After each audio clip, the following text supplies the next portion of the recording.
Okay, good evening everyone. So आज के session में हम बात करेंगे हाउ वेब वर्क्स के बारे में। उसके बाद हम बात करेंगे P4 एंड P5 वल्नरेबिलिटीज़ के बारे में, एंड हम अलग अलग प्रोग्राम्स को भी चेकआउट करेंगे।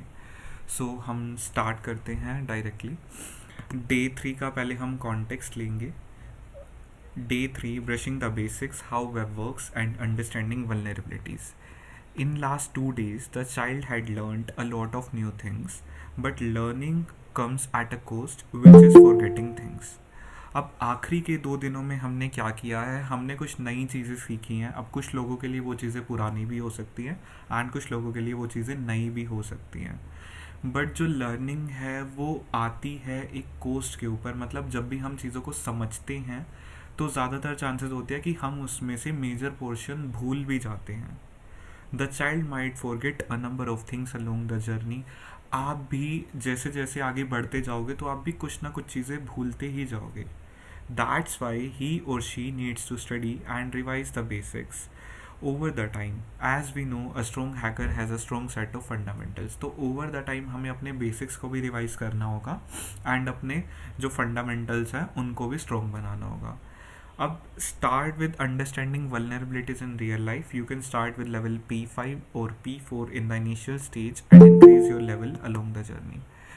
तो देखो, अगर आपको बग बाउंटी के अंदर जाना है, OSCP के अंदर जाना है, या फिर आपको किसी भी साइट जाना है, चाहे आप अटैक्स की तरफ जाओ चाहे आप डिफेंस की तरफ जाओ, तो आपको एटलीस्ट कुछ बेसिक टर्म्स पता होने चाहिए। एंड उसमें से जो टर्म को मैं कवर अप करूँगा 100 डेज के अंदर, वो वल्नरेबिलिटीज़ रहेंगी अलग अलग तरीके की। अब इसके अंदर हम आज स्टार्ट करते हैं हमारा मेन टॉपिक। सो नोट्स मैं साथ साथ बनाता जाऊंगा। So we are going to continue the remaining part of day 2। जो भी कल का हमारा पार्ट रह गया था हम उस चीज़ को आज कंटिन्यू करेंगे। सो कंटिन्यू करने के लिए हम जाएंगे ट्राई हैक मी के डैशबोर्ड पर। एंड डैशबोर्ड पर जाने के बाद आपको क्या करना है, आपको जाना है लर्न पर। लर्न के अंदर आपको भी पाथ्स दिखाई देंगे। तो जैसे आप देख सकते हैं लर्निंग पाथ्स अभी हमें विजिबल होंगे। सो लर्निंग पाथ्स अभी हमें विजिबल हैं। इन्होंने अपडेट करी है वेबसाइट, बिकॉज दोपहर को कुछ अलग तरीके से दिख रही थी। अभी मैं जाऊंगा प्री सिक्योरिटी के अंदर। एंड प्री सिक्योरिटी के अंदर जब मैं जाऊंगा तो यहाँ पर आप देख सकते हो how web works. And how web works के अंदर आज मैंने एक वीडियो अपलोड करी है जिसमें है हाउ वेबसाइट्स वर्क। अब इसके अलावा मैंने बाकी 2 वीडियोस भी कवर अप करी थी, बट रिकॉर्डर में एरर होने की वजह से उनकी सिर्फ ऑडियो ही रिकॉर्ड हो पाई थी। इस वजह से मैं इन टॉपिक्स को अभी कवर अप करूँगा। तो डायरेक्टली हम बात करते हैं डीएनएस इन डिटेल रूम के ऊपर।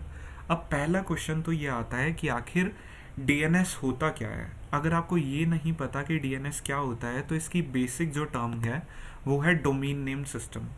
अब डोमेन नेम सिस्टम के अंदर क्या होता है, ये एक सिंपल तरीका है जिससे कि इंटरनेट पे डिवाइसेस आपस में कम्युनिकेट करते हैं। अगर आपने हाउ वेबसाइट्स वर्क वाली सीरीज़ देखी हो तो उसके अंदर आपने एक चीज़ देखी होगी कि ना, इंटरनेट आज के टाइम में क्लाइंट सर्वर आर्किटेक्चर पे काम करता है। क्लाइंट होता है आपका खुद का डिवाइस एंड सर्वर होता है कंपनी का कंप्यूटर। आप जब भी टर्म्स को सर्च करते हो google.com, youtube.com, facebook.com, या अगर आप कोई भी वेबसाइट सर्च करते हो तो आखिर आपके ब्राउज़र को कैसे पता चलता है कि आप उस स्पेसिफिक वेबसाइट के बारे में बात कर रहे हो। बिकॉज टेक्निकली वेबसाइट्स तो आईपी एड्रेसेस के बेस पे चलती हैं। बिकॉज अगर आपको पता हो, हर डिवाइस का एक ना एक आईपी एड्रेस होता है जो भी इंटरनेट से कनेक्टेड है डिवाइस। आईपी एड्रेस जनरली आपको 2 फॉर्म्स में मिलते हैं। एक फॉर्म होता है आपका IPv4 एंड जो सेकंड फॉर्म होता है वो होता है IPv6। IPv4 आपको कुछ मिलता है 192.168 के हिसाब से। अभी मैं आपको डीएनएस वाले पोर्शन का बताता हूँ कि जो आईपी एड्रेस होता है वो जनरली 4 सेट्स में डिवाइडेड होता है। एंड जो 4 सेट्स की रेंज होती है, सबकी रेंज होती है 0 से 255 तक। जैसे यहाँ पे हमें एक आईपी एड्रेस गिवन है 104.26.10.229। यहाँ पर आप देख सकते हो कितने सेट्स में डिवीजन है, 4 सेट्स में डिवीजन है, हर सेट में नंबर 0 से स्टार्ट होगा एंड मैक्सिमम नंबर 255 तक जाएगा। तो आईपी एड्रेस टेक्निकली होता क्या है, आईपी क्या होता है, इसकी फुल फॉर्म होती है इंटरनेट प्रोटोकॉल्स, एंड प्रोटोकॉल्स का मतलब होता है वो रूल्स एंड रेगुलेशंस जो कि इंटरनेट पर फॉलो किए जाते हैं। अब मान के चलो आप डीएनएस को कुछ ऐसे समझ सकते हो कि हर वेबसाइट का जो नाम है वो किसी एक नॉर्मल इंसान जैसे है एंड हर नॉर्मल इंसान के पास एक फ़ोन नंबर होता है। तो यहाँ पर आप सोच सकते हो जो आईपी एड्रेस है वो कुछ फ़ोन नंबर के समान है जिससे कि हम किसी भी वेबसाइट को एक्सेस कर सकते हैं। तो डीएनएस की फुल फॉर्म क्या होती है, आप मुझे जल्दी से कमेंट्स में बता सकते हो। डीएनएस की फुल फॉर्म क्या होती है, पहला क्वेश्चन है, आंसर आपको विजिबल भी है बट आपको पता होना चाहिए। डोमेन नेम सिस्टम, ये चीज़ आपको याद रखनी है बिकॉज हैकिंग में आपको डीएनएस रिकॉर्ड्स की ज़रूरत पड़ती है। अब हम बात करेंगे डोमेन हिरार्की के बारे में। डोमेन हिरार्की क्या होती है, डोमेन हिरार्की बेसिकली बात करता है कि आप दुनिया में कितने भी डोमेन नेम्स देखते हो, for example google.com, facebook.com and बहुत सारे हैं, ठीक है। ये आखिर काम कैसे करते हैं, हमें पता कैसे चलता है कौन सा डोमेन ऊपर है, कौन सा नीचे है, कौन सा उसके नीचे है। तो मैं आपको बता देता हूँ, बाय डिफ़ॉल्ट जो चीज़ें हैं वो रूट डोमेन से स्टार्ट होती हैं एंड रूट डोमेन के बाद जो चीज़ें डिवाइड होती हैं वो TLDs में होती है एंड फिर SLDs में होता है। TLD होता है आपका top level domain and SLD होता है आपका सेकेंड लेवल डोमेन। अब TLD क्या चीज़ है, TLD आपके डोमेन नेम का राइट हैंड पार्ट है। राइट हैंड पार्ट क्या होता है, आपने ये चीज़ देखी होगी डोमेन की extension .com, .gov, .in, .edu, इस टाइप से चीज़ें, जो वो एक्सटेंशन होता है ना, टेक्निकली हम उसको बोलते हैं TLD, टॉप लेवल डोमेन। अब जो TLDs होते हैं वो 2 पोर्शंस में डिवाइडेड होते हैं। अब ये पोर्शंस कौन कौन से होते हैं, पहला पोर्शन होता है GTLD, दूसरा पोर्शन होता है CCTLD। GTLD क्या होता है, generic top level domain. GTLD क्या होता है, generic top level domain. CCTLD क्या होता है, country code top level domain. अब GTLD का मेन इस्तेमाल क्या था कि जो भी डोमेन नेम है वो उनके पर्पस के हिसाब से आइडेंटिफाई हो। फॉर एग्जाम्पल .com बनाया जाए कमर्शियल वेबसाइट्स के लिए, .org बनाया जाए ऑर्गेनाइजेशंस वाली वेबसाइट के लिए, .edu बनाया जाए एजुकेशनल वेबसाइट्स के लिए, .gov बनाया जाए गवर्नमेंट वेबसाइट्स के लिए। इसके अलावा भी बहुत सारे टॉप लेवल डोमेन्स एग्जिस्ट करते हैं। इसके बाद आते हैं हमारे पास CCTLD, जिसको हम बोलते हैं country code top level domain. अब जो country code top level domains होते हैं ये जियोग्राफिकल पर्पसेस के हिसाब से बनाए गए थे। .ca रेफर करता है कनाडा की तरफ, .in रेफर करता है इंडिया की तरफ, .pk रेफर करता है पाकिस्तान की तरफ, सो ऑन एंड सो फोर्थ। इस तरीके से ये लिस्ट बढ़ती जाती है। अब आज के टाइम में जो डिमांड है वो इतनी ज़्यादा बढ़ गई है कि जो TLDs की रेंज है ना वो बहुत ही ज़्यादा हो गई है। .io, .online, .club, .website, .biz, .xyz and so on and so forth। 2000 से भी ज़्यादा TLDs एग्जिस्ट करते हैं। अगर आपको सारे TLDs चेक करने हैं तो आप इस रूम में जाकर क्लिक हेयर पे क्लिक कर सकते हैं। अभी आपको बेसिक चीज़ पता होनी चाहिए। क्या आपको TLDs क्लियर हैं, येस और नो, आप मुझे अभी बता सकते हैं। देन मैं सेकेंड लेवल डोमेन पर क्रॉस करूंगा। जल्दी से आप मुझे येस नो करके बता दीजिए। ओके, अगर आपको TLDs क्लियर है देन सेकंड चीज होता है सेकंड लेवल डोमेन। अब सेकंड लेवल डोमेन क्या होते हैं, वो .com से पहले वाला पार्ट है। फॉर एग्जांपल मैं बोलता हूँ bettercoalmanav.com। अब bettercoalmanav.com में जो TLD होगा वो होगा .com और जो bettercoalmanav है वो होगा सेकंड लेवल डोमेन। अब ये सेकंड लेवल डोमेन क्या चीज़ है, when registering a domain name the second level domain is limited to 63 characters plus the TLD and can only be used A to Z 0 to 9 and hyphens and it can't start or end with hyphens or have consecutive hyphens। मैं आपको बता देता हूँ, जब भी आप domain name को register करते हो ना तो जो भी आपका नाम होता है टेक्निकली वो सेकंड लेवल डोमेन होता है। फॉर एग्जांपल अगर मुझे रजिस्टर करना है zakieahmed.com तो जो जाकी अहमद होगा वो होगा सेकंड लेवल डोमेन एंड जो .com होगा वो होगा टॉप लेवल डोमेन। ठीक है, अब इसका यहाँ पे उन्होंने एक चीज़ बताई है कि second level domain maximum 63 characters तक जा सकता है, जिसमें न्यूमेरिकल वैल्यूज हो सकती है, टेक्सचुअल वैल्यूज हो सकती है, हाइफन्स हो सकते हैं, बट स्टार्टिंग और एंडिंग में हाइफन्स नहीं होंगे। टीएलडीज और सेकंड लेवल डोमेन आपको क्लियर है? येस और नो, बिल्कुल सिंपल सी चीज़ है। ओके, एक्सटेंशन मैं आपको बता देता हूँ। एक्सटेंशन कुछ अलग से चीज़ नहीं है। जो डोमेन एक्सटेंशंस होते हैं ना, dot com, dot online, dot club, dot in, ये जितने भी चीज़ें हैं इन सबको हम टीएलडी बोलते हैं। सिर्फ इतना सा पोर्शन था। देन इसके टाइप्स होते हैं जीटीएलडी एंड सीसीटीएलडी, उसके बारे में मैं बात कर चुका हूँ। जीटीएलडी होता है generic top level domain, ccTLD होता है country code top level domain. Country code dot in, dot PK, dot आपका कनाडा वाला डॉट सीए हो गया, यूके वाले के लिए आपका डॉट सीओ डॉट यूके हो गया। इस हिसाब से कंट्री के हिसाब से बनाते हैं। काम के हिसाब से जो हम बनाते हैं वो जीटीएलडी होते हैं। For example dot EDU, dot com and so on and so forth. अगर आपको इतना पोर्शन क्लियर है, देन है हमारे पास सब डोमेन्स। अब सब डोमेन्स जो होते हैं वो होते हैं सेकंड लेवल के, जो लेफ्ट साइड में होते हैं। फॉर एग्जांपल, अगर मैं क्या करता हूँ, मैं बेटर कॉल मानव जो मेरा वेबसाइट है, मैं उसके अंदर डिपार्टमेंट्स बना देता हूँ। एडमिन के लिए मैं असाइन कर सकता हूँ admin डॉट बेटर कॉल मानव डॉट कॉम। अगर मैं कोई ब्लॉग बनाता हूँ, blog डॉट बेटर कॉल मानव डॉट कॉम। अगर मान के चलो मैं साइबर सिक्योरिटी के लिए एक डिवीजन अलग से बनाता हूँ, cyber security dot better call मानो डॉट कॉम। जो सब डोमेन क्या होते हैं, ये बेसिकली जो हमारा डोमेन पूल था, जो सबसे बड़ा था, एट द हेड मेरे पास था, वो था बेटर कॉल मानो डॉट कॉम। मैं उसके अंदर उसके पार्ट्स बना सकता हूँ, सब पार्ट्स बना सकता हूँ, उसको मैं क्या बोलूँगा, सब डोमेन। अब यहाँ पे आप देख सकते हो, a subdomain name has the same creation restriction as a second level domain, being limited to 63 characters and can only use A to Z, 0 to 9 and hyphens, and it also can't start or end with hyphens. So basically ये same to same चीज़ वैसी है, बस हमने यहाँ पे टुकड़े बना दी हैं, स्प्लिट्स कर दिया है चीज़ों को। तो इतना पोर्शन आपको क्लियर होना चाहिए। देन यहाँ पर कुछ क्वेश्चंस हैं। मैक्सिमम लेंथ सब डोमेन की कितनी जाएगी, 63। क्या क्या कैरेक्टर्स इस्तेमाल नहीं हो सकते, 3B अंडरस्कोर और हाइफन। 3 इस्तेमाल हो सकता है, न्यूमेरिकल कैरेक्टर है। B इस्तेमाल हो सकता है, टेक्सचुअल कैरेक्टर है। अंडरस्कोर इस्तेमाल नहीं हो सकता, हाइफन इस्तेमाल हो सकता है। What is the maximum length of a domain name? एक डोमेन नेम की मैक्सिमम लेंथ जा सकती है 253 कैरेक्टर्स तक। TLD है डॉट को डॉट यूके, तो ये कौन सा पोर्शन होगा, GTLD होगा या CCTLD होगा? ये होगा CCTLD। CCTLD क्यों होगा? बिकॉज यहाँ पे डॉट यूके आ गया ना, यूनाइटेड किंगडम्स के लिए, एंड ये कंट्री के लिए है, तो ये country code top level domain. Task 2 आपको क्लियर है, येस और नो?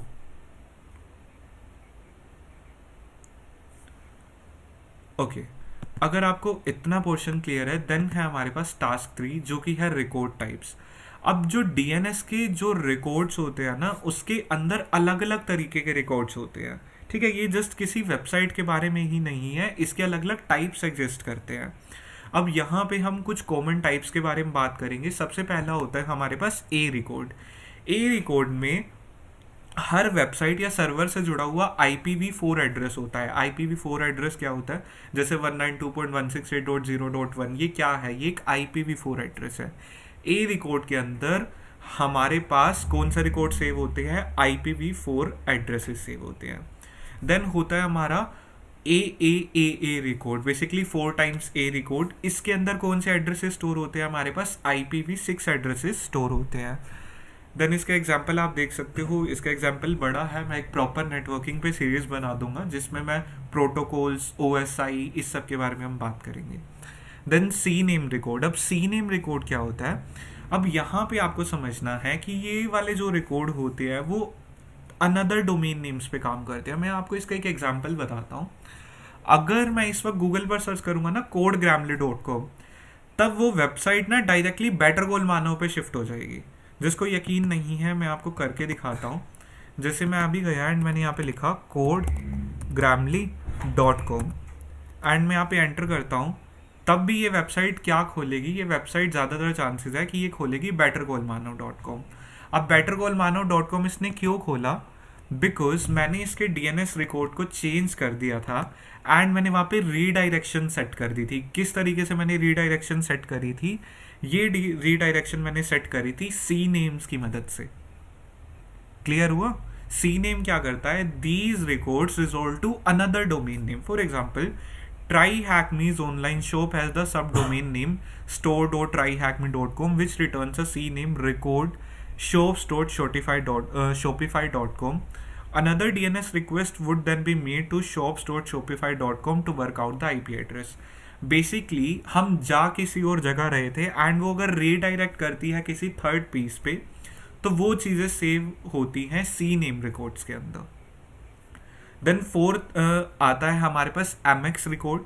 एमएक्स रिकॉर्ड अगर आपको नहीं पता तो आपने ना एक चीज़ नोटिस की होगी, बहुत सारी वेबसाइट्स के ना खुद के मेलिंग सिस्टम्स होते हैं. फॉर एग्जांपल जैसे मेरे पास है bettercallmanav.com. अगर मैं चाहूँ तो मैं एक ईमेल सिस्टम कनेक्ट कर सकता हूँ. मैं ईमेल सिस्टम किस तरीके से बना सकता हूँ? mail@bettercallmanav.com. जिस तरीके से gmail.com की सर्विस है ना, मैं वैसे ही बना सकता हूँ mail@bettercallmanav.com. अब mx रिकॉर्ड करते क्या है? These records resolve to the addresses of the servers that handle the email for the domain you are querying. यहाँ पर ईमेल सर्विसेज से चीज़ें रिलेट की जाती है. For example, an MX record response for tryhackme.com would something look like. अभी आपको शायद ये चीज़ समझ ना आए, जो tryhackme.com है ये गूगल सर्विसेज का इस्तेमाल कर रहे हैं मेलिंग के लिए, तो इस वजह से इसका एमएक्स रिकॉर्ड कुछ इस तरीके का लिखा है. अब जो ये रिकॉर्ड है इन पे प्रायोरिटी फ्लैग होता है. प्रायोरिटी फ्लैग किस लिए होता है? अगर आपका कभी वेबसाइट का सर्वर डाउन हो जाए या आपका कोई मेन सर्वर डाउन हो जाए तो जो ईमेल्स है वो बैकअप सर्वर पे भी जा सके. देन लास्ट एंड फाइनल है हमारे पास TXT रिकॉर्ड. TXT रिकॉर्ड क्या होती है? ये बेसिकली कुछ फ्री टेक्स्ट फील्ड होते हैं जहाँ पर अगर मैं कुछ टेक्स्ट बेस्ड डेटा को स्टोर करना चाहूँ तो मैं कर सकता हूँ. अब जो TXT रिकॉर्ड है इसके ना बहुत सारे यूजेस हो सकते हैं, बट यहाँ पे हम कुछ कॉमन यूज केस के बारे में बात करेंगे, जिसमें से एक क्या है? List servers that have the authority to send an email on behalf of the domain. यहाँ पे ये हेल्प करता है स्पैम से बचने में या फिर ईमेल स्पूफिंग से बचने में. TXT में हम क्या कर सकते हैं? एक्स्ट्रा डिटेल्स को ऐड कर सकते हैं जो कि टेक्स्ट बेस्ड डिटेल्स होंगी. अब यहाँ पे हम किसी भी डोमेन नेम की ओनरशिप को भी वेरीफाई कर सकते हैं. मैं आपको इसका एक एग्जांपल बताता हूँ. आपने ना हमारे कॉलेज में भी देखा होगा कि पहले हम गूगल सर्विसेज पे काम करते थे एंड अब हम शिफ्ट कर चुके हैं माइक्रोसॉफ्ट सर्विसेज पे. आपको पता है ये जो ओनरशिप वेरिफिकेशन वाली चीज़ें होती है ना, गूगल क्या करता है? वो TXT रिकॉर्ड में चेंजेस करवाता है ताकि गूगल चेक कर सके कि ये जो डोमेन है वो किसकी ओनरशिप पे है. सिमिलरली अगर मैं कल को बेटर कॉल मानव में गूगल एनालिटिक्स को एम्बेड करना चाहता हूँ तब मुझे TXT रिकॉर्ड्स में भी चेंजेस करने पड़ सकते हैं अगर ओनरशिप को वेरीफाई करना है. नेक्स्ट अगर हम बात करते हैं what type of record would be use to advise where to send email. Email services के लिए कौन सा इस्तेमाल किया जाता है? MX record. IPv6 एड्रेसेस को क्या पोर्शन हैंडल करता है? कौन सा रिकॉर्ड हैंडल करता है? वो करता है AAAA records. Is it clear? Task 3 आपको क्लियर है? देखो मैं आपको एक चीज़ और बता देता हूँ. अगर आपको चीज़ें लगे कि स्पीड में हो रही है, कोई दिक्कत है, तो आप रिकॉर्डिंग्स को चेकआउट कर सकते हो. हमारे पास जनरली 1 घंटे का ही टाइम होता है, तभी मैं चीज़ों को कवर अप करता हूँ. रिकॉर्डिंग्स यूट्यूब पर अवेलेबल है @bettercallmanav. कोई डाउट हो आप इंस्टाग्राम पे पूछ सकते हो, व्हाट्सएप ग्रुप पे पूछ सकते हो, नहीं तो आप ट्विटर, लिंक्डइन किसी पे भी पूछ सकते हो. सब पे हैंडल्स का नेम है @bettercallmanav. नेक्स्ट है टास्क 4 मेकिंग अ रिक्वेस्ट. अब टास्क 4 में क्या है कि जब भी हम DNS रिक्वेस्ट करते हैं तो टेक्निकली होता क्या है? अब इसको समझना बहुत ज़्यादा ज़रूरी है बिकॉज हैकिंग के लिए ये पोर्शन सबसे ज़्यादा ज़रूरी है. मैं थोड़ा सा बता देता हूँ. जो आपका क्लाइंट है, क्लाइंट से लेके सर्वर तक जो चीज़ गई एंड सर्वर से लेके क्लाइंट के पास जो चीज़ आई, ये जितना भी ट्रैवलिंग पोर्शन हो रहा है DNS के लिए, वो सारा का सारा अब हम समझेंगे. टोटल फेजेस है यहाँ पे 5. पांचों के पांचों फेजेस को समझते हैं. पहले फेज में क्या होता है कि हम अपने ब्राउज़र से क्या करते हैं? कुछ रिक्वेस्ट करते हैं. रिक्वेस्ट हम क्या करते हैं? फॉर एग्जांपल मैंने लिखा google.com. अब चांसेस है google.com मैंने पहले भी सर्च किया होगा, तो अगर google.com मैंने पहले भी सर्च किया हुआ है तो ये पोर्शन में ना कैश डेटा में स्टोर हो जाता है, जिसको हम लोकल कैश भी बोलते हैं। तो हमारे कंप्यूटर को पूरा इंटरनेट पे अलग अलग डीएनएस सर्वर्स पे ट्रैवल करने की ज़रूरत नहीं है। अगर पहले यूज़ किया है तो कैश से वो अपने आप निकाल लेगा, तो उसको रिकर्सिव सर्वर पे, रूट सर्वर पे या आगे जाने की ज़रूरत नहीं है। तो ये तो था हमारा पहला फेस। अगर कोई पॉपुलर वेबसाइट्स है तो चांसेस है कि वो हमारे लोकल कैश में स्टोर होंगी, बिकॉज हम उस पर पहले भी गए हैं। बट अगर कोई वेबसाइट हमारे लोकल कैश पे स्टोर नहीं होती, तब उसके बाद हम ट्रेवल करते हैं रिकर्सिव डीएनएस सर्वर पे। अब इसका मैं आपको एक एग्जांपल देता हूँ। मान के चलो कि जब आप पहली बार bettercallmanav.com पे गए होगे ना, वो चीज़ आपके लोकल कैश में स्टोर नहीं होगी। वो लोकल कैश से आगे जाता है, आपका कंप्यूटर बाहर चेक करता है, वो चेक करता है रिकर्सिव डीएनएस पे, जो कि है हमारा फेज 2। वो हम अब चेक करेंगे। फेज 1 क्लियर है आपको? जाकी, अरमान, तन्मय, हर्ष, ध्रुव या जितने भी लोग एग्जिस्ट करते हैं। ओके, अगर आपको फेज 1 क्लियर है, देन है हमारे पास फेज 2, जिसमें क्या कहता है, a recursive DNS server is usually provided by your ISP but you can choose your own. देखो, अगर लोकल कैश में आपको चीज़ें नहीं मिल रही तो अब आप रिकर्सिव डीएनएस सर्वर का इस्तेमाल कर सकते हो। अब जनरली क्या होता है, हमारे आईएसपी वाला भी हम असाइन कर सकते हैं, बट टेक्निकली हम चाहे तो हम खुद का डीएनएस सर्वर भी चूज कर सकते हैं। अब ये जो सर्वर होता है, इसके अंदर भी एक लोकल कैश होता है जो कि चेक करता है डोमेन नेम्स को, कि क्या इसके ऊपर पहले कोई सिमिलर डोमेन या उस नाम का डोमेन सर्च किया गया है। अगर उसका रिजल्ट हमें लोकली फाउंड हो जाता है, तब ये हमारे कंप्यूटर पे वापस इंफॉर्मेशन को सेंड कर देता है एंड हमारी रिक्वेस्ट वहीं पे ही ख़त्म हो जाती है। बिकॉज अगर आपको पता हो, हमारे आईएसपी पे कभी ना कभी किसी ना किसी ने तो गूगल सर्च किया होगा, फेसबुक सर्च किया होगा या फिर ट्विटर सर्च किया होगा। बट अगर वहाँ से भी हमें नहीं पता चलता कि वो डोमेन वहाँ पर एग्जिस्ट करता है या नहीं करता, तब ये रिक्वेस्ट वहाँ पे रुकती नहीं है, ये आगे जाती है। आगे ये कहाँ पर जाती है? रूट डीएनएस सर्वर्स पे। रूट डीएनएस सर्वर्स के बाद एक अगली जर्नी स्टार्ट होती है, जो कि हमारा फेज 3 होगा। उसको अभी हम समझेंगे। अब फेज 2 में मैं आपको एक एग्जांपल देता हूँ, जैसे बेटर कॉल मानव है। अब बेटर कॉल मानव, चांसेस है कि मेरे आईएसपी के अंडर भी जितनी चीज़ें आती है वहाँ पे लोगों ने सर्च नहीं किया होगा, बिकॉज ये एक नई नई वेबसाइट है, ना वो लोकल पे एग्जिस्ट करेगी, ना वो रिकर्सिव सर्वर्स पे एग्जिस्ट करेगी। तो उसके बाद जो इंसान पहली बार उस पर जाएगा तो वो रूट डीएनएस सर्वर पे रिक्वेस्ट आगे पहुंच जाएगी। अगर आपको ये दोनों फेजेस क्लियर है तो आप यस लिख दो, ताकि मैं थर्ड फेज को स्टार्ट कर सकूं। देखो, मैं बिल्कुल डिटेल में चीज़ें बता रहा हूँ, अगर आपको कोई भी डाउट्स हो तो आप साथ साथ पूछ सकते हो। देखो, मैं सेकंड वाला दोबारा बता देता हूँ। अगर लोकल कैश में आपको डिटेल्स नहीं मिली, तब जो रिक्वेस्ट है वो फॉरवर्ड हो जाती है आईएसपी के पास। आप बेसिकली रिकर्सिव डीएनएस सर्वर पे, अगर रिकर्सिव डीएनएस सर्वर पे हमें चीज़ें मिल जाती हैं, तब रिक्वेस्ट हमारे डायरेक्टली चली जाती है क्लाइंट के पास कि ये चेक कर लो, ये चीज़ हमें मिल गई है। बट अगर वहाँ पे भी डीएनएस के रिकॉर्ड्स नहीं मिलते तो रिकर्सिव से आगे फॉरवर्ड किया जाता है रूट डीएनएस सर्वर्स के ऊपर। देन आता है हमारे पास फेज 3, जो कि है the root servers. The root servers act as the DNS backbone of the internet. Internet पे जनरली जो हमारी डीएनएस के बैकबोन है वो रूट डीएनएस सर्वर्स ही हैं। इनका काम क्या होता है? Their job is to redirect you to the correct top level domain server. अब इनका मेन काम होता है ये हमें सही टॉप लेवल डोमेन सर्वर पे पहुंचाते हैं। फॉर एग्जाम्पल, आपने सर्च किया bettercallmanav.com। अब bettercallmanav.com में ये क्या करेगा? .com वाले पोर्शन को देखेगा, बिकॉज वो TLD है एंड TLD सर्वर ही हमारा डील करता है सारे .com एड्रेसेस के साथ। इसके बाद चीज़ें कहाँ पे जाती है? फेज 4 के अंदर TLD सर्वर होल्ड करता है रिकॉर्ड्स को, जो कि अथॉरिटेटिव सर्वर को फाइंड करने के काम आता है। अब ये अथॉरिटेटिव सर्वर क्या होते हैं, मैं आपको इसका एग्जांपल बताता हूँ। हर वेबसाइट या हर सर्वर नेम सर्वर से लिंक होता है एंड नेम सर्वर पे ही चीज़ें चेक की जाती है। थोड़ा समझते हैं। The authoritative server is also known as the name server for the domain.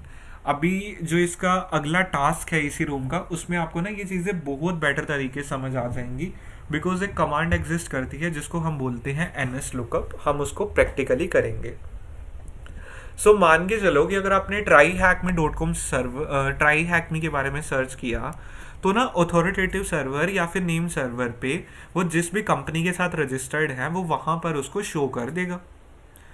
आपको एक वेबसाइट के ज़्यादातर चांसेस है मल्टीपल नेम सर्वर्स मिलेंगे, बिकॉज कि ना अगर एक सर्वर डाउन हो गया तो दूसरा सर्वर तो चल रहा होना चाहिए ना, ताकि हमारी वेबसाइट डाउन ना हो जाए। देन हम आते हैं फिफ्थ फेज पे। फिफ्थ फेज क्या है? Authoritative server. Authoritative DNS server is the server that is responsible for storing the DNS records for a particular domain name and where any updates to your domain name DNS records would be made.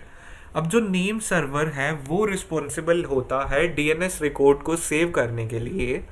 And यहाँ पर क्या है, हमारे अगर कोई भी updates हुए हैं वो सारे चेंजेस भी ऑथोरिटेटिव सर्वर्स पर सेव किए जाते हैं। Depending on the record type, the DNS record is sent back to the recursive DNS server where a local copy will be cached for the future request. यही मैंने बात कही। Authoritative server पर जब हमें चीज़ मिल जाती है तो ये वापस जाता है सेकंड फेज में। सेकंड फेज क्या था? Recursive DNS server. रिकर्सिव कहाँ पे होता है? हमारे आईएसपी के पास होता है। हमारे आईएसपी वाले सर्वर से ये फिर हमारे कंप्यूटर पे आती है चीज़ें। बिकॉज इन फ्यूचर अगर हमारे आईएसपी के ऊपर किसी ने सर्च किया दोबारा बेटर कॉल मानो, तब उसको पूरा ट्रैवल नहीं करना पड़ेगा रास्ता, उसको पूरा रूट से ऑथोरिटेटिव नहीं जाना पड़ेगा, वो डायरेक्टली रिकर्सिव सर्वर में चीज़ें मिल जाएंगी। डीएनएस रिकॉर्ड्स में हमेशा एक टीटीएल वैल्यू होती है। टीटीएल वैल्यू क्या होती है? Time to live value. इस वैल्यू में क्या होता है? एक नंबर होता है जो कि रिप्रेजेंट करता है सेकंड्स को। कौन से सेकंड्स को? ये उस रिस्पॉन्स की तरफ रेफर करता है। The response should be saved for locally until you will have to look it up again. इस रिस्पॉन्स को सेव किया जाता है एट अ लोकल लेवल जब तक हमें इसको दोबारा ढूंढने की ज़रूरत नहीं पड़ती। जो कैशिंग है, जो कैचिंग है, वो सेव करता है किस तरीके से हमारी डीएनएस रिक्वेस्ट हर बार कम्युनिकेट की जाती है हमारे सर्वर के साथ। देखो, इसमें थ्योरी पोर्शन ज़्यादा है, आपको दोबारा रिवीजन की ज़रूरत पड़ सकती है। तो आप जब भी मैं इसकी जो आपके रिकॉर्डिंग में रिलीज़ करूँगा, आप इसको चेकआउट ज़रूर करना, बिकॉज ये चीज़ समझनी बहुत ज़्यादा ज़रूरी है। नेटवर्किंग के जितने भी एग्ज़ाम्स होते हैं वहाँ पर भी ये चीज़ पूछी जाती है। साइबर सिक्योरिटी में भी ये चीज़ पूछी जा सकती है। एंड अगर आपका कभी सब्जेक्ट आता है इंटरनेट नेटवर्किंग या क्लाउड से जुड़ा हुआ, तब भी ये चीज़ें पूछी जाती है। देन यहाँ पे कुछ क्वेश्चन है। Which field specify how long a DNS record should be cached for? कितने टाइम के लिए एक डीएनएस रिकॉर्ड कैश किया जाएगा? ये बेसिकली हमें पता चलता है टीटीएल वैल्यू से। टीटीएल होता है time to live. What type of DNS server is usually provided by your ISP? ISP कौन सा सर्वर देता है? रिकर्सिव सर्वर देता है। देन नेक्स्ट क्या है? What type of server holds all the records for a domain? For example bettercallmanav.com है, उसका नेम सर्वर या फिर आप बोल सकते हो ऑथोरिटेटिव सर्वर पर मेरे डोमेन से रिलेटेड इंफॉर्मेशन स्टोर्ड होगी। सो टास्क 4 तक चीज़ें आपको क्लियर हो जानी चाहिए। देन टास्क 5 है हमारा प्रैक्टिकल टास्क, जहाँ पर हम चीज़ों को करके देखेंगे। तो यहाँ पे हमें वेबसाइट दी गई है एक, एंड यहाँ पर टास्क दिया गया है। ओके, सो बेसिकली ये कमांड है, ये आप अपने टर्मिनल पे भी चेक कर सकते हो, नहीं तो आप इंटरनेट पे भी चेक कर सकते हो। NS लुकअप के ऑनलाइन टूल्स में मिल जाते हैं।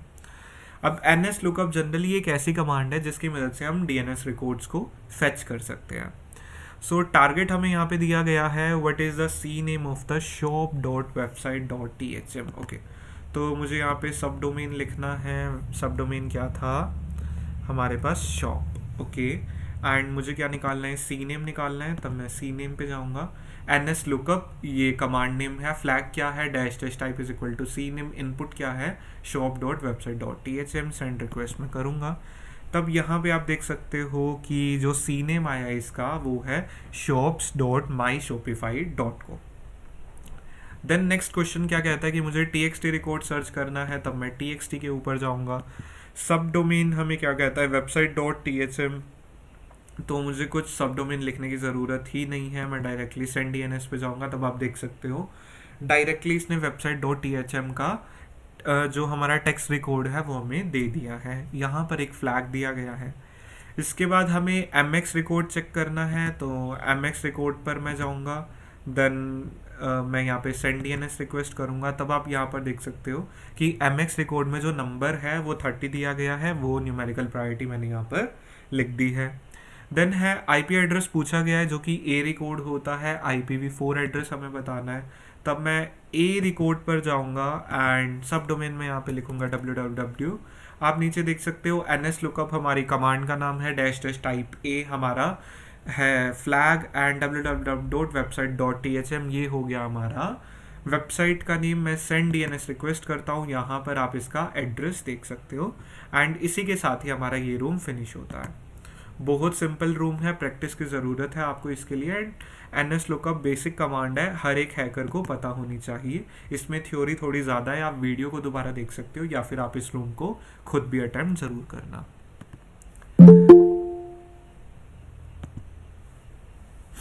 देखो IPv4 IPv6 के बारे में अभी आप सिर्फ इतना समझ लो कि इंटरनेट जब बनाया गया था ना, तब मेनली IP बनाया गया था एंड वर्जन 4 ही एग्जिस्ट करता था। पर जो IPv4 है उसकी भी एक लिमिट ही है। बट जब IPv4 बनाया गया था, तो जिन्होंने इंटरनेट बनाया था उनको ये चीज़ थोड़ी ना पता थी कि आज के टाइम में स्मार्टफोन्स, कंप्यूटर्स, टैबलेट्स, इतनी ज़्यादा चीज़ें एग्जिस्ट करेंगी। तब उनको ये था कि यार मेजर डिवाइसेस, मेजर कंपनीज के पास ही इंटरनेट रहेगा एंड वही लोग इस्तेमाल करेंगे। तो वो IPv4 की लिमिटेशन है, उन नंबर की लिमिट को क्रॉस करने के लिए वर्जन 6 बनाया गया है।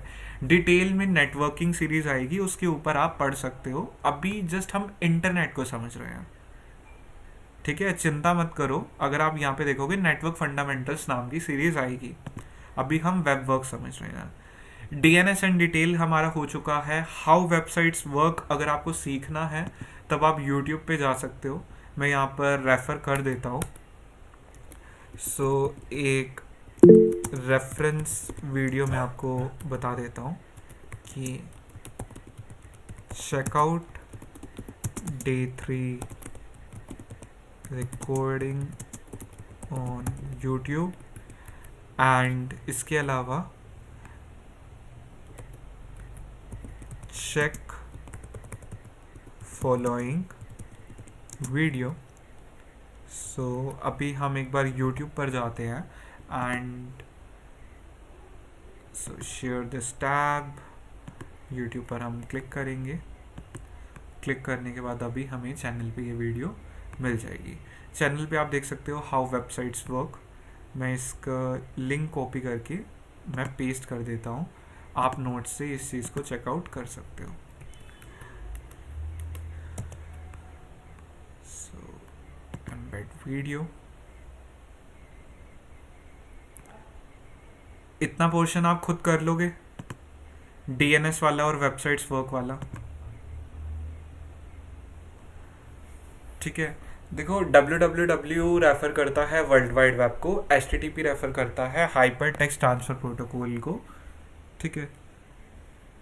नहीं जाकी ज़रूरी नहीं है, आप अपने मशीन पे भी कर सकते हो। जो ये टास्क दिया हुआ है उसको आपको THM पे करना है, अदरवाइज ये कमांड आपके सिस्टम पे भी चल जाएगी और इंटरनेट पे भी चल जाएगी, ठीक है। जो हाउ वेबसाइट्स वर्क वाली वीडियो है वो एक बार आप लोग चेकआउट कर लोगे खुद। देखो उस स्पेसिफिक टास्क के लिए आपको इस्तेमाल करना है THM वाली मशीन का, अदरवाइज आप अपने सिस्टम से भी कर सकते हो। एक बार आप जल्दी से मुझे बता दो, DNS वाली वीडियो आपको आनी चाहिए, वो रिकॉर्डिंग आप देख सकते हो दोबारा, ठीक है। एंड हाउ वेबसाइट्स वर्क मैंने डाल दिया है। अगर ये दो चीज़ें क्लियर है तो एक बार आप यस लिख दो ताकि मैं नेक्स्ट पोर्शन पे जा सकूँ। नेक्स्ट पोर्शन है हमारा HTTP in detail. So HTTP in detail को हम स्टार्ट करते हैं। Just give me a second. अब पहला क्वेश्चन कि आखिर HTTP होता क्या है। दीपांशु अभी हम इसी बारे में ही बात कर रहे हैं, तभी मैंने आपको कहा कि सारी की सारी चीज़ें over the time cover up हो जाएंगी, ठीक है। ओके, सो HTTP हम बोलते हैं हाइपर टेक्स्ट ट्रांसफर प्रोटोकॉल को। अगर आपको प्रोटोकॉल का मीनिंग नहीं पता, कुछ set of rules and regulations होते हैं जो कि इंटरनेट पर एग्जिस्ट करते हैं। HTTP क्या है? HTTP is what's used whenever you view a website.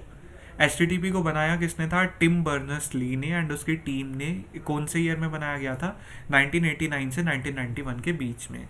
HTTP basically एक सेट ऑफ रूल्स है जो कि इस्तेमाल किया जाता है जब भी हम कम्युनिकेशन करते हैं वेब सर्वर्स के साथ। ये बेसिकली काम आता है वेब पेज के डेटा को ट्रांसफ़र करने में, चाहे वो हमारा HTML हो, इमेजेस हो, वेबसाइट हो, कोई भी टाइप का डेटा हो। अब HTTPS क्या चीज़ है? HTTPS है hyper text transfer protocol secure. ये बेसिकली सिक्योर्ड वर्जन है HTTP का। इसमें जो डेटा है वो इनक्रिप्टेड रहता है ताकि कोई भी इंसान रास्ते के बीच में आके डेटा को पढ़ ना सके। ठीक है। सो HTTP क्या होता है? Hyper text transfer protocol. S क्या होता है? सिक्योर। एंड यहाँ पे एक मॉक पेज दिया गया है जो कि क्या कहता है, यहाँ पर एक चैलेंज है। ओके, तो हम चैलेंज को भी चेकआउट करते हैं। सो HTTP try hack me. On the MOOC web page, on the right side there is an issue. Once you found the issue, click on it. What's that? Okay. So issue अगर आप देखोगे, मुझे issue का idea है कि क्या है। क्या आपको कोई issue दिख रहा है इस वेब पेज के ऊपर? बिल्कुल सही, तान्या ने बिल्कुल सही चीज़ बताई। HTTPS नहीं है ये वेबसाइट, HTTP है। तो जब मैं अगर इस पर क्लिक करूँगा, क्लिक करने के बाद यहाँ पर एक फ्लैग आना चाहिए। फ्लैग माइट भी आपको अभी नहीं दिख रहा हो स्क्रीन शेयरिंग की वजह से, बिकॉज सिर्फ टैब ही शेयर हो रही है, पर मुझे स्क्रीन पर एक फ्लैग दिख रहा है, एक पॉपअप आया है। You got the flag THM then bracket start है इनवैलिड HTTP सर्ट। उसी को ही मैंने यहाँ पर लिख दिया था और ये हमारा करेक्ट है। देन नेक्स्ट आता है हमारे पास टास्क 2। अब जो टास्क 2 है इसमें थ्योरी ज़्यादा है एंड बहुत इंपॉर्टेंट चीज़ें आपको समझना बहुत ज़रूरी है। टास्क 2 में क्या कहता है कि जब भी हम किसी भी वेबसाइट का इस्तेमाल करते हैं, हमारा ब्राउज़र क्या है, वो रिक्वेस्ट करता है वेब सर्वर को एंड वो एसेट्स ढूंढता है। एसेट्स क्या है? HTML, इमेजेस एंड जो भी रिस्पॉन्सेज आते हैं वो उनको डाउनलोड करता है। अब ये चीज़ बताने से पहले कि ब्राउज़र ये चीज़ें करता कैसे है, इन रिसोर्सेज को एक्सेस कैसे करता है, यहाँ पर URLs काम में आती हैं।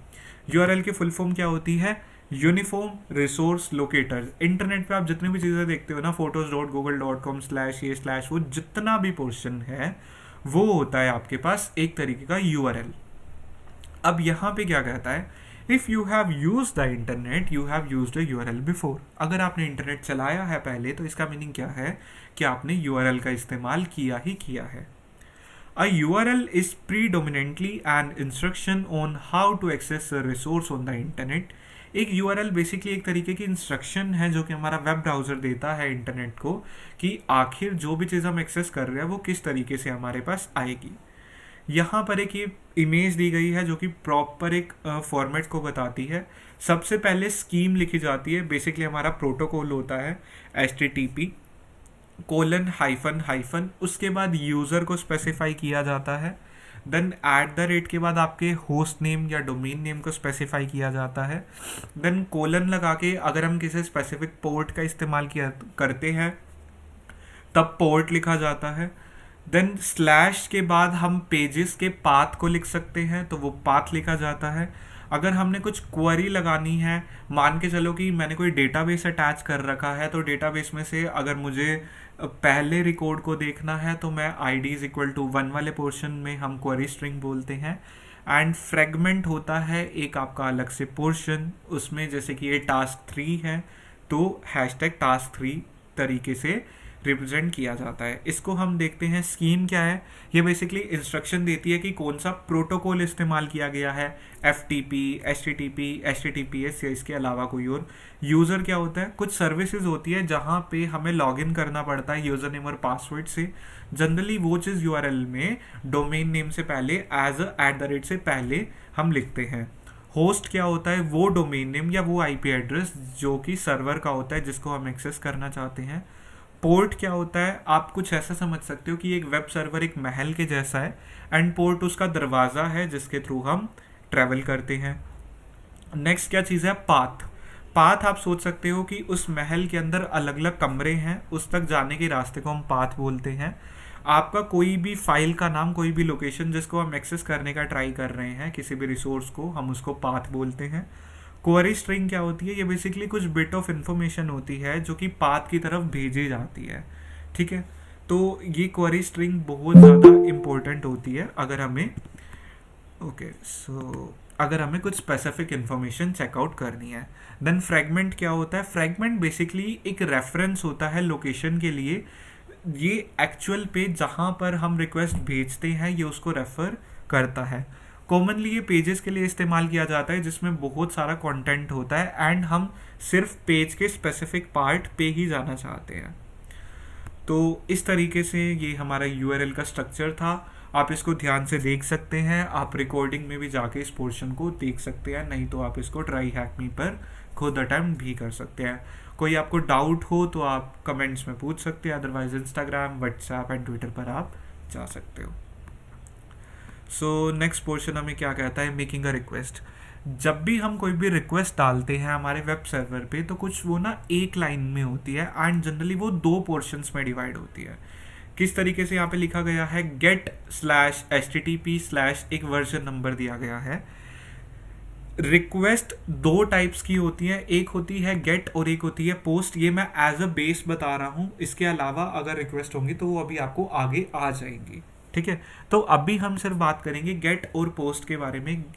जो गेट है वो है हमारा रिक्वेस्ट मेथड एंड स्लैश के बाद वाली क्या चीज़ है? स्लैश रिप्रेजेंट करता है पेज जिसको हम रिक्वेस्ट कर रहे हैं एंड इसके बाद वाला पोर्शन HTTP प्रोटोकॉल वर्जन को स्पेसिफाई करता है जब भी हम रिक्वेस्ट करते हैं किसी चीज़ को हमारे वेब सर्वर से।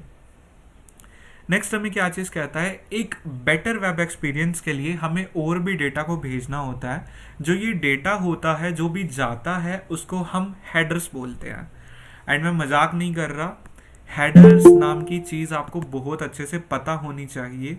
पता इसलिए होनी चाहिए बिकॉज बग बाउंटी के अंदर हेडर्स आते हैं, ठीक है। बिकॉज जब भी हम वेब एप्लीकेशंस को हैक करते हैं तो हेडर से रिलेटेड भी अटैक्स एग्जिस्ट करते हैं, ठीक है। सो मैं यहाँ पर क्या चीज़ रिपीट कर रहा हूँ कि जब भी हम किसी रिक्वेस्ट को जनरेट करते हैं तो वो उसके दो पार्ट्स में डिवाइड होता है। पहला होता है रिक्वेस्ट मेथड, उसके बाद होता है उसका प्रोटोकॉल वर्जन एंड जो बीच में स्लैश आता है वो पेज की तरफ रेफर करता है जिसको हम रिक्वेस्ट कर रहे हैं। गेट और पोस्ट जनरली दो तरीके की हमारे पास रिक्वेस्ट मेथड है। जो स्लैश के बाद वाला पोर्शन है वो हमारे प्रोटोकॉल वर्जन को रेफर करता है। हेडर कुछ इस तरीके का दिखता है। जो ये हेडर्स वाला पोर्शन है ना, ये हम तब भी देखेंगे जब हम बर्ब सूट का इस्तेमाल करेंगे। बर्ब सूट माइट भी आपको अभी नहीं पता हो, बट जिन लोगों ने आज से पहले बग बाउंटी अटेम्प्ट करी है या वेब एप्लीकेशंस को स्कैन किया है या उन पे काम किया है, उनको बर्ब सूट के बारे में ज़रूर पता होगा। तो एक हेडर कुछ इस तरीके का दिखता है जिसमें टोटल हमें यहाँ पर 5 लाइन्स दिख रही है। हम क्या करेंगे? हम इस रिक्वेस्ट को ब्रेक करेंगे। सो इस पोर्शन को हम यहाँ पे देखते हैं। एग्जाम्पल रिक्वेस्ट, यहाँ पे गेट है, उसके बाद होस्ट डिटेल्स है, यूज़र एजेंट डिटेल्स है एंड रेफरर है। अब हम इसको ब्रेक डाउन करते हैं। लाइन 1 में क्या चीज़ है? जो रिक्वेस्ट भेजी जा रही है वो गेट मेथड से भेजी जा रही है एंड इसके बाद क्या है कि ये होम पेज की तरफ रेफर कर रहा है जो कि वेब सर्वर को ये बता रहा है कि हम HTTP प्रोटोकॉल वर्जन 1.1 का इस्तेमाल कर रहे हैं। लाइन 1 में ये चीज़ बताई गई है।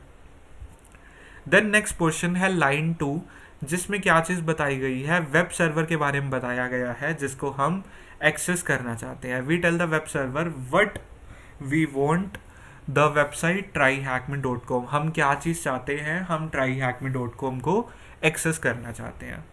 लाइन नंबर 3 में हम क्या चीज़ बताते हैं? हम वेब सर्वर को ये चीज़ बताते हैं कि हम कौन से ब्राउज़र का इस्तेमाल कर रहे हैं। उसके बाद लाइन नंबर 4 में हम क्या बताते हैं? We are telling the web server that the web page that referred us to someone is like https tryhackme.com।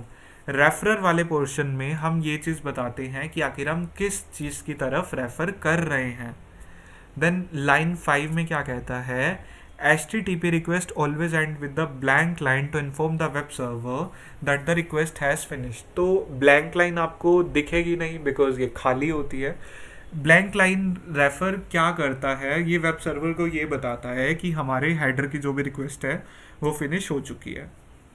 तो ये रिक्वेस्ट तो हमने करी है।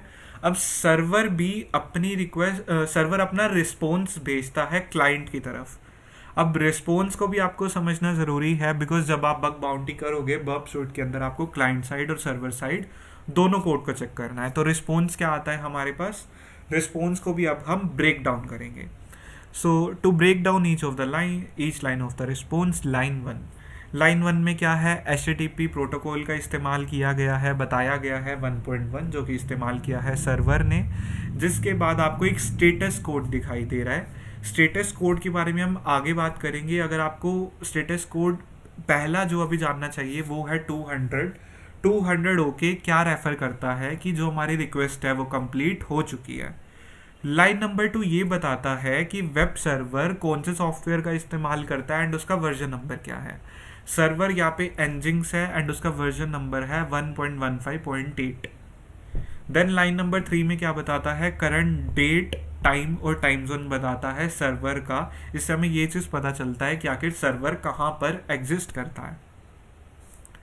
देन नेक्स्ट हमें क्या चीज़ बताता है, कंटेंट टाइप। अब कंटेंट टाइप हेडर क्या बताता है, ये क्लाइंट को ये बताता है कि कौन सी इंफॉर्मेशन भेजी जा रही है, वो HTML है, इमेजेस है, वीडियोस है, PDF XML है या किसी और टाइप का कंटेंट है।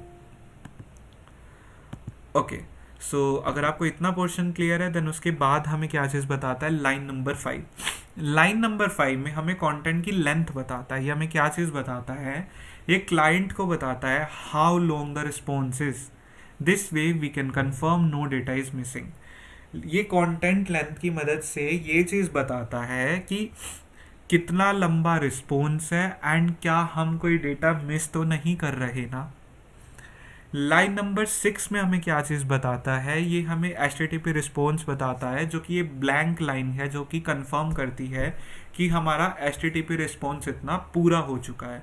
जो आपको लाइन नंबर 7 से 14 तक दिख रहा है ये बेसिकली वो इन्फॉर्मेशन है जो कि यूज़र ने रिक्वेस्ट करी थी सर्वर से एंड सर्वर ने वो रिस्पॉन्स यहाँ पर दे दिया है। ये बेसिकली हमारा HTML पेज है। तो इतनी इन्फॉर्मेशन थी हमारी। अब रिक्वेस्ट एंड रिस्पॉन्सेज आपको पता होनी चाहिए अगर आपको बग बाउंटी करनी है तो। यहाँ पर अब हमें कुछ क्वेश्चंस भी मिलेंगे। प्रोटोकॉल कौन सा इस्तेमाल हो रहा था, HTTP का वर्जन 1.1 इस्तेमाल हो रहा था, तो वो मैंने यहाँ पर लिख दिया है, आंसर करेक्ट है। रिस्पॉन्स हेडर जो कि ये बताता है कि कितना डेटा एक्सपेक्ट हम कर सकते हैं, वो था हमारा कंटेंट लेंथ, जहाँ पे हमें एक वैल्यू देता है। आप यहाँ पे देख सकते हो कंटेंट लेंथ। इतना पोर्शन आपको क्लियर होना चाहिए। अगर आपको कोई भी चीज़ दोबारा समझनी है तो आप रिकॉर्डिंग को दोबारा देख सकते हो, ठीक है।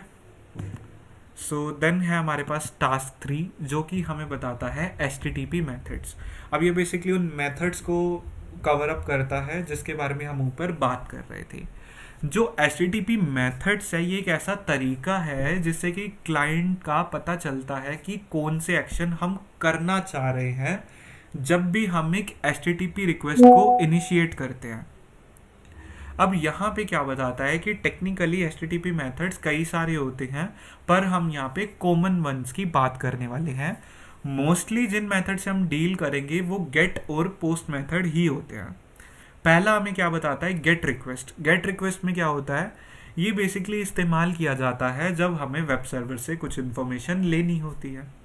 देन नेक्स्ट होता है हमारे पास पोस्ट रिक्वेस्ट, जिसमें क्या होता है, ये इस्तेमाल किया जाता है जब हम वेब सर्वर के ऊपर कुछ डेटा को सबमिट कर रहे हैं, मींस हम कुछ रिकॉर्ड्स को क्रिएट कर रहे हैं। ये वाला जो क्रिएशन वाली चीज़ें हैं ये चीज़ की जाती है पोस्ट में, ठीक है, कि हम वेब सर्वर के ऊपर कुछ चीज़ पोस्ट कर रहे हैं। देन नेक्स्ट है पुट रिक्वेस्ट। पुट रिक्वेस्ट क्या कहता है, this is use for submitting data to a web server to update information. अगर मुझे किसी इन्फॉर्मेशन को अपडेट करना है तब मैं कौन से रिक्वेस्ट का इस्तेमाल करूंगा, तब मैं इस्तेमाल करूंगा पुट रिक्वेस्ट का। अगर मुझे ऑलरेडी प्रेजेंट हुई चीज़ को डिलीट करना है, इन्फॉर्मेशन या रिकॉर्ड्स को डिलीट करना है वेब सर्वर से, तब मैं कौन से रिक्वेस्ट का इस्तेमाल करता हूँ, डिलीट रिक्वेस्ट का। तो ये चारों आपको क्लियर होनी चाहिए। आपको कोई भी डाउट्स हो आप पूछ सकते हो।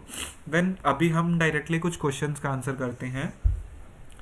What method would be use to create a new user account, नया यूजर अकाउंट क्रिएट करने के लिए क्या है। अब इसका मीनिंग क्या है कि हम सर्वर पे कुछ नया टास्क क्रिएट कर रहे हैं, नया काम कर रहे हैं, तो post method. What method would be use to update your email address, ठीक है, ईमेल एड्रेस के अंदर चेंजेस किए जा रहे हैं, इंफॉर्मेशन ऑलरेडी एग्जिस्ट करती है, तो पुट, बिकॉज जब भी आपको इंफॉर्मेशन को अपडेट करना है तब आप यहाँ पे पुट मेथड का इस्तेमाल करोगे। देन उसके बाद क्या कहता है, what method would be use to remove a picture you have uploaded to your account, ठीक है, तो अगर आपको चीज़ों को डिलीट करना है तब आप डिलीट रिक्वेस्ट का इस्तेमाल करोगे या डिलीट मेथड का इस्तेमाल करोगे।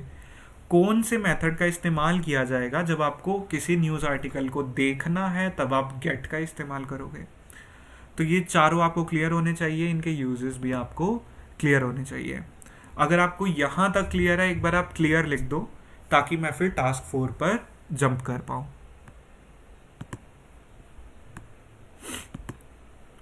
गाइस आप मुझे बता सकते हो, ठीक है, मैं 50 मिनट से लगातार बोल रहा हूँ, ठीक है, इसके बाद भी इसमें अभी task 4, task 5, task 6 and task 7 exist करते हैं। तो अगर आपको क्लियर है तो एक बार जस्ट आप क्लियर लिख दो। ओके, सो अगर आपको ये चीज़ क्लियर है देन हमारे पास है कुछ HTTP स्टेटस कोड्स।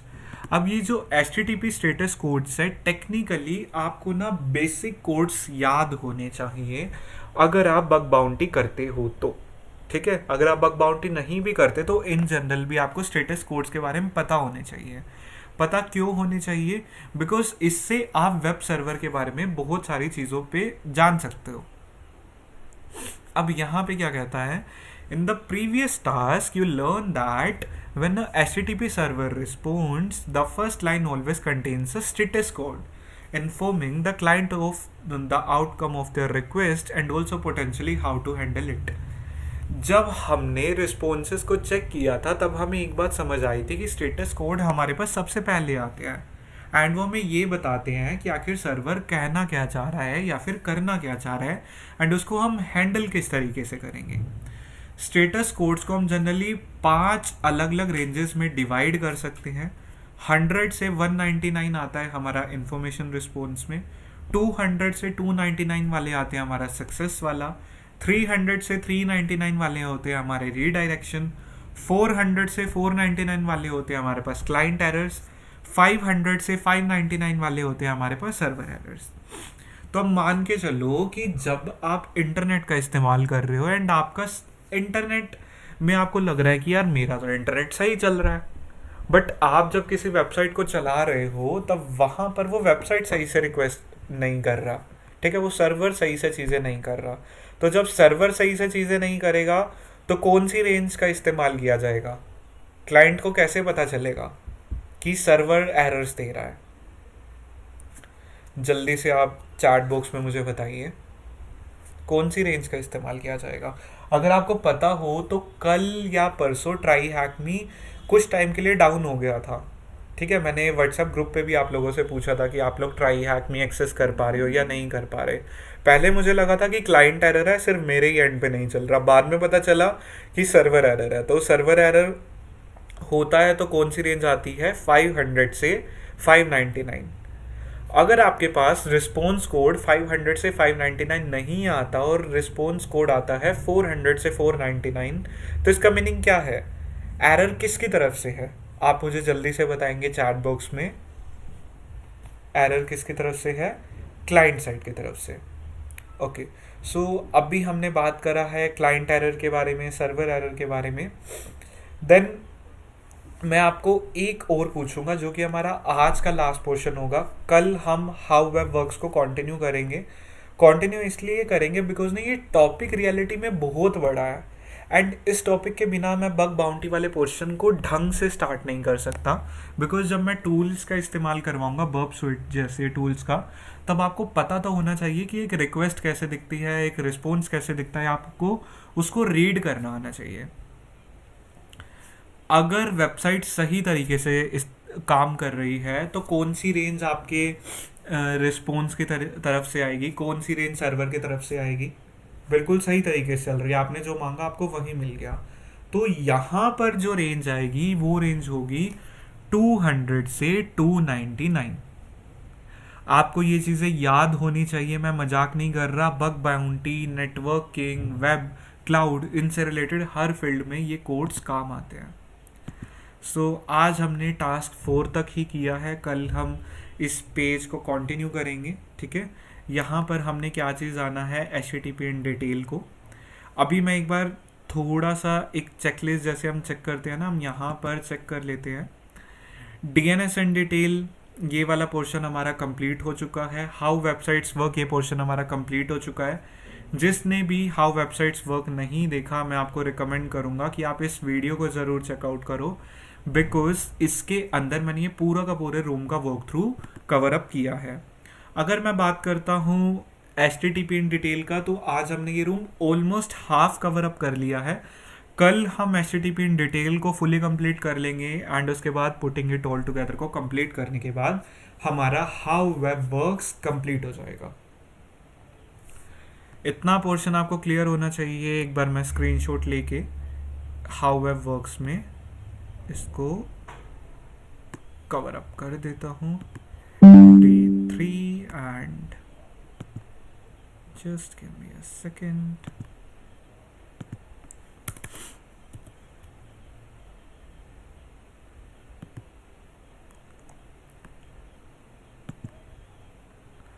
ओके, तो नोट्स में भी मैंने चीज़ों को साथ साथ ऐड कर दिया है एंड मैं आपको बता देता हूँ कि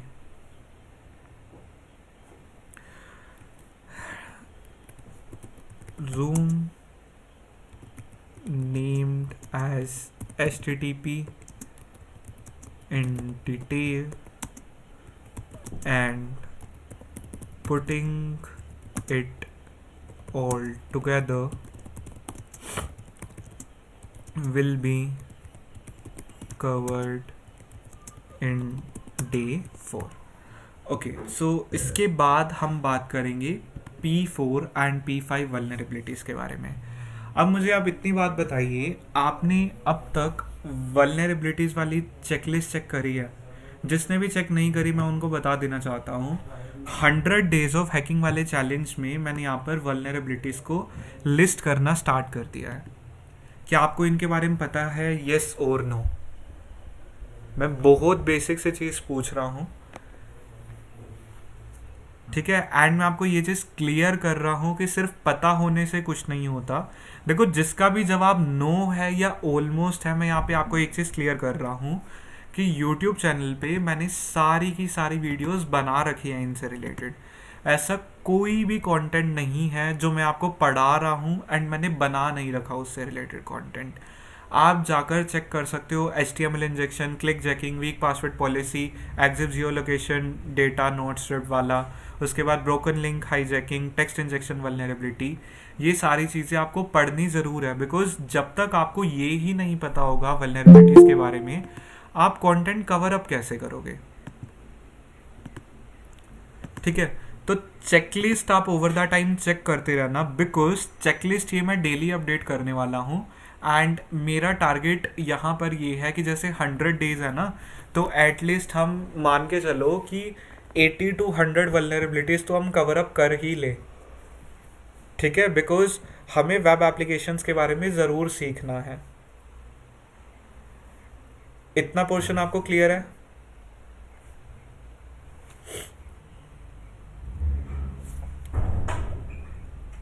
ओके, देन इसके बाद हम बात करते हैं। इसके बाद आज हमें जाना है बग क्राउड टेक्सोनोमी के बारे में। कल भी हम बग क्राउड टेक्सोनोमी पे गए थे। जिसको नहीं पता बग क्राउड टेक्सोनोमी ये बेसिकली क्या चीज़ है, ये एक वल्नरेबिलिटी रेटिंग सिस्टम है जो कि बग क्राउड के ऊपर काम करता है। अगर आपको ये नहीं पता कि ये क्या है, आप इसको इतना समझ सकते हो कि ये चलता है P1 to P5। P1 का मीनिंग है कि बग्स या आप जो भी चीज़ हैक कर रहे हो उसका इम्पैक्ट क्रिटिकल है। P2 का मीनिंग है कि आप जो भी चीज़ हैक कर रहे हो उसका इम्पैक्ट हाई है। P3 या जो भी चीज़ आप हैक कर रहे हो उसका इम्पैक्ट मीडियम है। P4 वाली चीज़ों का इम्पैक्ट आपका लो है। एंड P5 की कैटेगरी आपकी इंफॉर्मेशनल के अंदर इंक्लूड की जाती है। ठीक है, तो ये चीज़ें आपको क्लियर होनी चाहिए। एंड इस टेक्सोनोमी में अगर मैं बात करूँ तो इसकी ना अप्रोचेज अलग अलग हो सकती हैं। एंड मैं आपको दोबारा रेफ़र कर रहा हूँ, आप ट्विटर को ज़रूर रेफ़र किया कीजिए जब भी आपको बग बाउंटी एंड अलग अलग हैकर से कनेक्ट करना है। तो अब किसी इंसान की तरीका ये हो सकता है कि कोई इंसान स्टार्ट करे छोटे से मुश्किल लेवल पे, मतलब आप पहले P4 वल्नरेबिलिटीज़ को समझो, या फिर आप P5 वल्नरेबिलिटीज़ को समझ रहे हो, P5 से आप P4 पे जाओ, P4 से आप P3 पे जाओ, P3 से आप P2 पे जाओ, P2 से आप P1 पर जाओ। एक तरीका तो आप कर सकते हो ऐसे। दूसरा आप क्या कर सकते हो, आप डायरेक्टली P1 करो। बट मैं आपको एक चीज़ बता रहा हूँ कि डायरेक्टली P1 करना आपको शुरू में दिक्कत दे सकता है अगर आपके फंडामेंटल्स क्लियर नहीं है तो। आपके फंडामेंटल्स क्लियर करने के लिए ही मैं जो चीज़ों को इस तरीके से चला रहा हूँ कि आपको चीज़ें करनी आ जाए। मैं एक बात आपको और बताता हूँ, अभी तक हमने लाइनक्स के 2 रूम कंप्लीट करे हैं, जल्दी ही लाइनक्स का तीसरे रूम के ऊपर भी मैं बात करने वाला हूँ। एंड जो लाइनक्स का 3rd रूम होगा उसको करने के बाद हमारी लाइनक्स की सीरीज़ ट्राई हैक मी के पर्सपेक्टिव से कंप्लीट हो जाएगी। बट इसके बाद भी हम लाइनक्स को कंटिन्यू ज़रूर करेंगे बिकॉज वो हमारा प्ले ग्राउंड है। ठीक है, या आप बोल सकते हो कि वो हमारा टूल किट जैसा है जिसके ऊपर हमारा मेन काम होगा। तो इसके बाद आज मैं as a bonus content cover up करूँगा एक जोमेटो की पीओसी को। ओके, सो स्टार्ट करें बोनस कंटेंट। ठीक है, देखो बोनस कंटेंट को मैं रिकॉर्डिंग के अंदर डाल रहा हूँ ताकि किसी का बाद में मिस ना हो।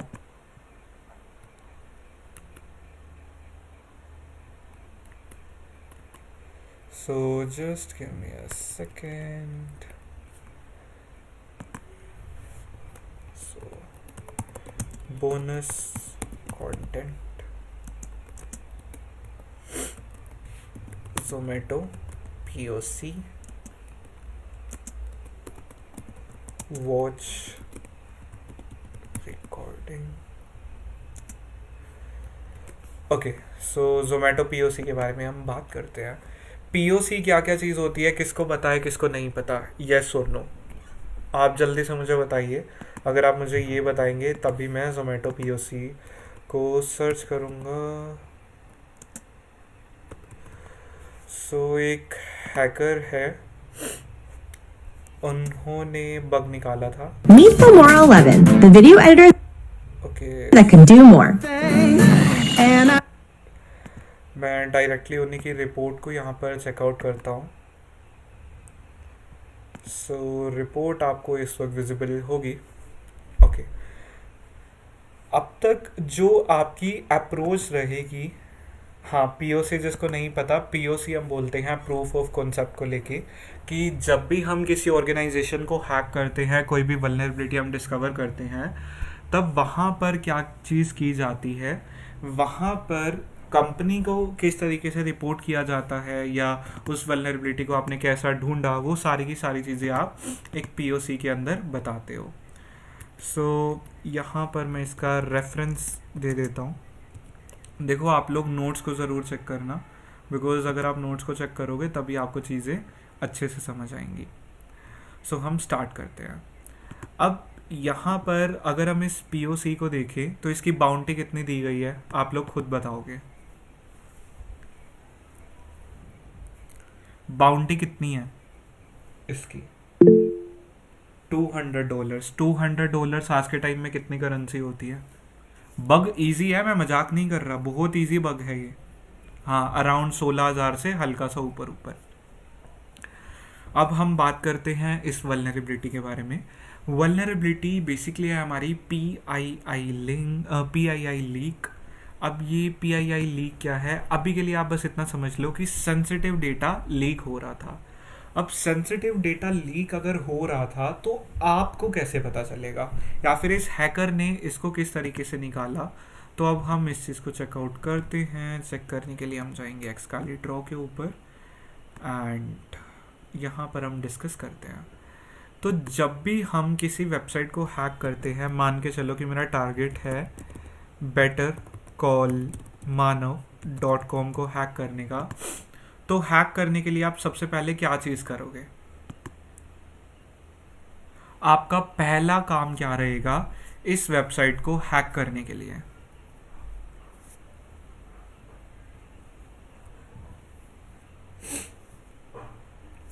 तान्या ने बिल्कुल सही चीज कही यहाँ पर, सब डोमेन इन्यूमरेशन। सब डोमेन इन्यूमरेशन जिसको नहीं पता, यहाँ पर मैं आपको बता देता हूँ। एक हैकर को क्या करना है, सबसे पहले ना अपना अटैक सरफेस बढ़ाना है, ठीक है। अटैक सरफेस बढ़ाने का मतलब आपको ये चीज़ सर्च करनी है कि क्या bettercallmanav.com के और भी सब डोमेन्स एग्जिस्ट तो नहीं करते, admin.bettercallmanav.com, कोई डिपार्टमेंट हो तो वो करके bettercallmanav.com। तो सबसे पहले अगर हम सब डोमेन्स को सर्च करेंगे तो यहाँ पर कई सारे सब डोमेन्स लिस्ट हो जाते हैं। बट इस जोमेटो पीओसी में सब डोमेन्स को सबसे पहले सर्च किया गया था उनकी मैथडोलॉजी में, पर वहाँ पर उनको कोई वल्नरेबिलिटी नहीं मिली। सब डोमेन को सर्च करने के बाद आप नेक्स्ट चीज क्या करोगे, नेक्स्ट आपका क्या रहेगा? देखो ये चीज़ें ना मैं आपके दिमाग में मेथडोलॉजी क्रिएट करवाने के लिए ये मैं एक्सरसाइज कर रहा हूँ। मैंने पीओसी अभी आपको दिखाई है। ओके, तान्या कह रही है एनमैप, ठीक है। सनी कह रहा है ब्रूट फोर्स। जतिन कह रहा है सब डोमेन कैसे करेंगे वैसे फाइंड। जतिन, मैंने इसके बारे में पहले कई बार बात करी है, बट इसके ऊपर प्रॉपर डेडिकेटेड वीडियो आ जाएगी आने वाले 1-2 दिन में, ठीक है। ओके, हिडन डायरेक्टरीज बोल रहे हैं, फीचर ऑफ वेबसाइट्स। ओके, तो मैं आपको बताता हूँ। इसके बाद ना मैं एक बार ना आपको वल्नरेबिलिटी की लिस्ट देता हूँ, ठीक है। और आप उन वल्नरेबिलिटीज़ में बताओ कि आप इनमें से किसको टेस्ट करोगे सब डोमेन के बाद।